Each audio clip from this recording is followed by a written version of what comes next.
Yo la team, c'est Eddie Different and I'm here to make the difference. Another time, another day, let's go. Donc, la semaine dernière, je regardais un animé. Moi, je suis un grand fan d'animé, donc j'en ai regardé pas mal. One Piece, Naruto, My Hero, etc. Tous les grands animés connus. J'ai eu une réalisation. En fait, mon esprit il fonctionne d'une manière assez complexe. C'est-à-dire que des fois, je vais relier des choses avec des choses beaucoup plus lointaines. Mais vous allez voir où je veux en venir. En gros, je sais plus, c'était il y a quelques temps, je disais le livre Réfléchissez et devenez riche. Et dedans, il y a plusieurs principes. Dedans, il y a des principes du style écris tes objectifs, répète-les, dis-les à haute voix, fais des affirmations, etc. etc. Plein de choses à mettre en place et qui vont te permettre de garder toujours tes objectifs en tête, de les assumer de plus en plus et de les manifester tout simplement. Et j'ai fait une réalisation, c'est que dans la majorité des grands animés connus, donc les animés shonen, donc les shonen c'est les animés pour, on va dire, garçons, donc les animés d'aventure, d'action, d'aventure, ce genre de choses. Donc ça c'est vraiment les animés classiques qui sont aimés par la majorité des gens. Et il y a une chose qui revient souvent avec les grands personnages principaux.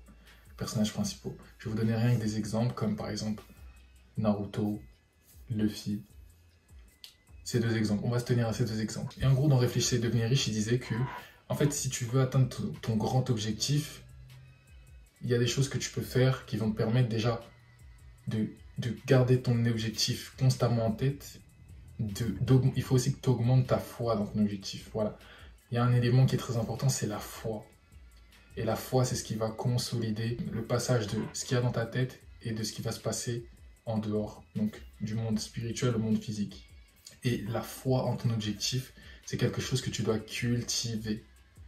Et dedans, il y a plusieurs manières de le cultiver, mais il y a un moyen qui est donné dans le livre, justement, qui dit de déclarer tes objectifs. Et en gros, il dit de déclarer tes objectifs. Qu'est-ce que ça veut dire? Par exemple, devant le miroir, chaque matin, tu vas déclarer tes objectifs. Tu vas dire à haute voix tes objectifs, fermement. Tu peux les dire devant le miroir ou tu peux juste le faire dans ta chambre. Enfin, voilà. Il faut que tu les déclares régulièrement pour constamment les garder en tête. Et rien que déclarer tes objectifs, justement, ça va te permettre d'élever tes vibrations, d'ancrer ça aussi dans ton subconscient et de te pousser plus à l'action. Et cette action, elle sera couronnée de foi. Pourquoi? Parce que plus tu vas te le répéter, plus tu vas y croire. Parce que dans la vie, c'est simple. Ce que tu te répètes, que ce soit négatif ou positif, que tu le veuilles ou non, au bout d'un moment, tu vas y croire. Et ça, il faut bien que tu le comprennes. Que ce soit négatif ou positif, ce qu'on va te répéter, au bout d'un moment, tu vas y croire. Donc, tu peux prendre des références de ta vie à toi. Peut-être que tes parents t'ont répété certaines choses tout au long de ton existence. Toi, consciemment, tu ne veux pas y croire. Tu dis ouais mais non, tu dis n'importe quoi, non, etc. Ça marche pas comme ça. Ou voilà. Ils vont répéter des choses, des idées, des concepts, des préjugés, ce genre de choses. Et toi, tu peux ne pas avoir envie d'adhérer à ça, mais plus on te l'a répété, plus ça s'ancre en toi, plus ça va faire partie de toi, plus ou moins, faiblement ou fortement. Et donc ce principe, il faut vraiment que vous comprenez à quel point il est puissant parce que c'est par la répétition que tu peux changer et reprogrammer ton esprit. Tu peux te reprogrammer d'une personne sans ambition, faible, qui n'a aucune assurance, qui a peur de tout, qui n'est pas affirmé en tout son opposé, juste en te le répétant. Tu peux te le répéter mentalement, donc tout ça tu le fais dans ta tête, ou tu peux te le répéter à haute voix. Et quand tu te le répètes à haute voix, c'est encore plus puissant. Pourquoi? Parce que, en fait, quand tu ne parles pas qu'aux autres. Les ondes sonores, elles sont multidirectionnelles. Donc, elles vont dans toutes les directions. Et en gros, quand tu parles, ta voix est projetée vers l'extérieur, mais elle est aussi projetée vers l'intérieur. C'est-à-dire que tout ce que tu dis, tu le dis aussi à toi-même. Donc, tout ce que tu vas dire pour un autre, tu le dis aussi pour toi. Parce que tout ce que tu vas dire, tes cellules, elles vont l'entendre. Chacune de tes cellules, elles vont vibrer tout ce que tu vas dire. Là, par exemple, je suis en train de parler. Si je dis que je suis le meilleur, je suis un gagnant, je suis le plus beau, je suis le meilleur, mes cellules, elles l'entendent. Mes cellules, elles l'entendent et elles vibrent de cette manière. Si je dis que je suis mauvais, je suis nul, je ne peux pas y arriver, je suis une merde, etc. Mes cellules, elles commencent à vibrer de cette manière. Leur vibration, elle baisse. Je baisse en énergie, je baisse en confiance, je baisse en tout. Et c'est pour ça que il faut faire très attention à ce qui va sortir de ta bouche parce que tout ce que tu dis te permet de te construire ou de te détruire. Et on va en revenir à l'exemple que je vous donnais au tout début vis-à-vis des mangas, vis-à-vis des grands personnages d'anime. Parce qu'en gros, en fait, ça fait partie des clés du succès. Dans son livre, il y a plusieurs clés du succès.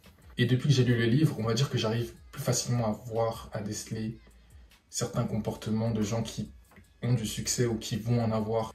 Et après avoir lu ce livre, après l'avoir étudié plusieurs fois, une lecture, deux lectures, trois lectures pour essayer de bien comprendre ce qu'il me demande à moi d'accomplir, maintenant quand je vais regarder par exemple un épisode ou deux, je vais pouvoir discerner des choses que je ne voyais pas auparavant, des choses que je ne voyais pas quand j'étais petit ou quand j'étais plus jeune, adolescent, plus adolescent, parce que je suis encore un grand ado, on va dire. Non, je rigole, je suis un adulte. Et par exemple, une des clés qu'on va remarquer, c'est que tous ces grands personnages principaux, ils assument leurs objectifs. C'est-à-dire qu'ils vont le déclarer. Ils vont le déclarer avec une grande assurance. Par exemple, je vais vous prendre l'exemple Naruto. Dès le début, son objectif, il est clair, il est net. Je deviendrai le plus grand des Hokage. Et il le déclare. Je deviendrai le plus grand des Hokage. Deuxièmement, Luffy. Dès le début, son objectif, il est clair, il est net.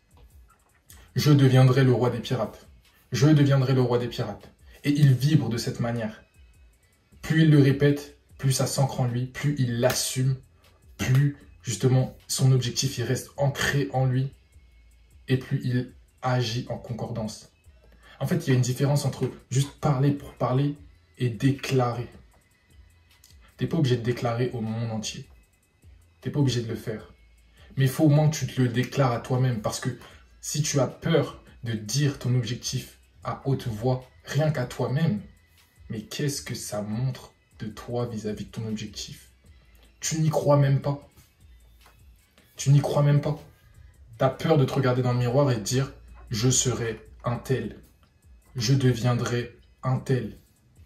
Je serai le meilleur à la salle. Je deviendrai le champion de mon équipe de foot. Je deviendrai le meilleur dans ma profession. » Si tu as peur juste de te dire à toi-même ton objectif, c'est que tu n'y crois pas et que tu agis de manière faible.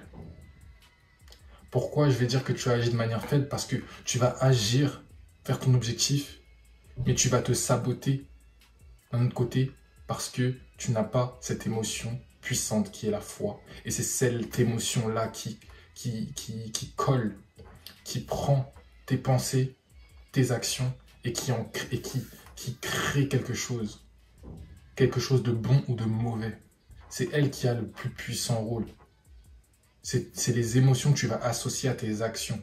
Si tu vas parler à une fille et que tu penses déjà et que tu ressens déjà la réjection, donc le rejet, si tu penses déjà que ça ne va pas marcher, si tu te ressens déjà comme si tu ne en valais pas le coup, ça ne va pas marcher. Mais si tu te sens bien, tu es confiant, tu te sens bien vis-à-vis de toi-même, tu penses que tu as déjà réussi. Tu te vois déjà réussir. Tu sais déjà que ton interaction elle va bien se passer, que tu vas obtenir ce que tu veux, que soit son numéro, lui parler, un date et plus. Tout commence dans la tête, puis la foi vient consolider et l'action que tu vas réaliser prendra la forme de ta foi, la forme de la croyance que tu as au fond de toi. Donc tu dois vraiment oser déclarer tes objectifs régulièrement. Pourquoi? Parce que ça va élever tes vibrations, ça va élever ton niveau de croyance, ton niveau d'énergie. Tu seras plus attirant. Et je ne parle pas relationnellement, amoureusement. Je parle vis-à-vis de tes objectifs. Parce que si tu assumes tes objectifs, il y aura beaucoup de détails que les gens pourront percevoir vis-à-vis de toi qui vont attirer les bonnes personnes vis-à-vis de toi, jusqu'à toi, parce que toi, maintenant, tu vibres déjà au niveau de ton objectif. Tu y crois, tu te vois, tu sais que tu vas l'atteindre. Et donc, à partir de ce moment-là, tu élèves tes vibrations, tu attires plus de gens, tu attires plus de circonstances, tu attires plus d'opportunités qui vont te permettre justement de te rapprocher et même d'atteindre cet objectif. C'est simple, c'est bateau, mais ça marche. Jusqu'ici, dans ta vie, qu'est-ce que ça t'a apporté de te rabaisser, de penser que tu ne pouvais pas, de ne pas oser? Tu as deux choix. Soit tu y crois, soit tu n'y crois pas. Ou je vais retraduire. Soit tu perds, soit tu gagnes. Soit tu n'y arrives pas, soit tu y arrives. Tu as juste deux choix. C'est simple en réalité. C'est aussi simple que ça. Ce que tu vas te répéter continuellement, tous les plus grands hommes de cette planète, ils sont d'accord sur le même point. Que ce soit aujourd'hui, que ce soit il y a 100 ans, que ce soit il y a 1000 ans. Ils sont tous d'accord sur le même point. On devient ce à quoi l'on pense la plupart du temps. Donc commence à penser la plupart du temps et affirmer ton objectif et celui que tu veux devenir.